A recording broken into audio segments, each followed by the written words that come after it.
we're here with Dr. Rhoton to answer some questions that we have. Dr. Rhoton, what, if any, trauma are newborns exposed to when they come into foster care at, say, 2 days old? Well, the answer to that is kind of complex because they're coming into care because someone assessed that the environment that they could go to wasn't safe enough for them, which means that prenatally they may have had exposure to any number of things that can affect the development of the nervous system, affect the development of their hormonal system, affect their immune system prior to even being born. So that you may be having those realities, that things that we really, in the foster parent or the adoptive parent, won't really have any idea what that is. That's a grand mystery, but there are certainly a lot of impacts that happen between conception and birth that can impact this child for a very long time, if not throughout their life. Then when you remove those children and put them in from whatever their caregiver is into this environment, there's all the natural processes that it's just they're not familiar with the sound of their mother. When they're in the womb, they hear the heartbeat. They're familiar with who this person is, and now they're in somebody else's care, and that, even though it's not a verbal distress, there is some distress there. One of the things that is pretty interesting, Robert Hafetz, who's out of Pennsylvania, has done a lot of work with adoptive folks, and he only really looked at successful adoptions, not the ones that were problematic.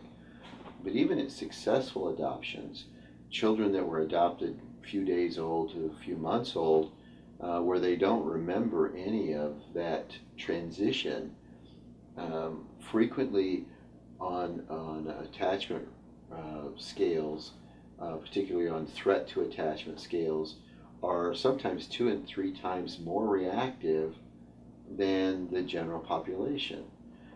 Meaning that even though they don't have a memory of it, something in their system has been permanently built around how that they were separated at some point. There was some distress in that piece of it, and that's really hard to qualify, because you're telling these folks, here's a newborn, and most people think a newborn comes out and they're beautiful, wonderful, whole creatures, and that if you just love them enough, everything will be wonderful. The reality is quite a bit different than that, and that's a difficult conversation to have with people. So you have to look at both what happened prenatally. You also have to really look at the environment that this child is moving into.